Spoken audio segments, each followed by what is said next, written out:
Comme vous le savez, nous sommes en train de travailler avec les 3 ministres régionaux, et moi qui représente le fédéral dans ce cadre, à un pacte énergétique pour la Belgique.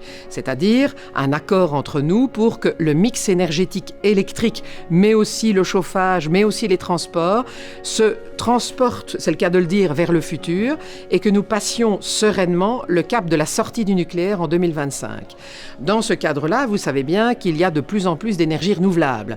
Notre mix électrique comporte de plus en plus d'énergie renouvelable produite par les éoliennes sur la terre, onshore, en mer, offshore, ou les panneaux photovoltaïques. Ce sont des énergies naturelles et il n'y a pas toujours du vent, il n'y a pas toujours du soleil. Donc elles sont intermittentes. Et il faut surveiller sur le réseau l'injection de ces énergies pour que le réseau soit toujours équilibré. C'est le rôle d'Elia. Et c'est pour ça qu'Elia anticipe le trajet vers le futur, anticipe la transition énergétique en se dotant de logiciels et d'appareils très performants qui permettent de mesurer sur le territoire toutes les énergies produites, notamment par le renouvelable, et qui sont décentralisées, afin que le réseau reste toujours à un niveau de fréquence de 50 Hz et que chaque consommateur ou chaque entreprise puisse disposer de l'électricité nécessaire en appuyant simplement sur un interrupteur. Le réseau électrique belge est surveillé en permanence. Le bon fonctionnement du système électrique nécessite un équilibre constant entre l'offre et la demande. Cet équilibre est contrôlé et totalement géré par le Centre de contrôle national d'Elia, le gestionnaire du réseau à haute tension. Dit is een beetje de cockpit van waaruit alles gebeurt. Enerzijds heb je producenten en leveranciers die gaan elektriciteit injecteren voor de klanten die ze moeten bevoorraden. Zij gaan dat doen op basis van voorspellingen. Maar natuurlijk, de realiteit is altijd een beetje anders. Denk maar aan hernieuwbare energie. Een beetje meer wind of minder wind maakt dat je toch een andere situatie hebt dan de dag voordien voorspeld.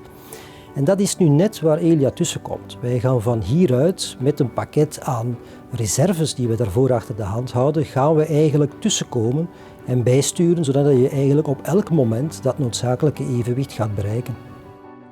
Het Belgisch hoogspanningsnet bestaat uit meer dan 8400 kilometer lijnen en kabels en ongeveer 800 hoogspanningsposten. En die worden allemaal vanuit het Nationaal Controlecentrum hier opgevolgd. Enerzijds bewaken wij constant het evenwicht tussen vraag en aanbod. En anderzijds moeten we ook altijd zorgen dat er op die lijnen en kabels geen overbelastingen of congesties optreden, om te vermijden dat er eventueel een cascades optreden met alle gevolgen van dien. Le Centre de contrôle national a été récemment rénové et adapté pour mieux suivre encore l'état de notre réseau électrique, qui est de plus en plus connecté à nos pays voisins. De controlezaal is inderdaad nog maar pas vernieuwd geweest. Wat dan misschien het meest in het oog springt is het enorme scherm dat je hier ziet, de videomuur, waarop dat we alle zaken projecteren. Je moet weten dat wij om de zoveel seconden meer dan 1000 gegevens hier binnenkrijgen en moeten verwerken in om en bij de 50 verschillende informatica-tools. Dus wat we hier geprobeerd hebben, is eigenlijk om te zorgen dat al die gegevens op een intuïtieve, ergonomische manier dat die geprojecteerd worden, zodat de mensen die hier de zaken moeten beheren, dat die eigenlijk vrij snel in staat zijn om de status van het hoogspanningsnet om dat te kunnen inschatten. Dat is zeer belangrijk, want de mensen moeten ook soms op zeer korte tijd beslissingen kunnen nemen en de juiste acties kunnen nemen. De mensen werken hier in een ploegensysteem, vol continu, dat wil zeggen dag en nacht. Dus om die reden hebben we bij de verbouwing ook zeer veel aandacht besteed aan ergonomie. Denk maar aan acclimatisatie, verlichting, telefonie en interactie van de personen onderling. En tot slot hebben we ook de veiligheid sterk verstevigd. Het is een belangrijke plaats en het is niet de bedoeling dat je hier zomaar kan binnenwandelen. Le réseau à haute tension est l'objet de travaux d'entretien quotidiens. Cela nécessite un sérieux planning en amont pour garantir la continuité de l'approvisionnement en électricité. Om werken op ons netwerk op een veilige manier te kunnen uitvoeren, is het belangrijk dat we bepaalde snellingen gaan inplannen.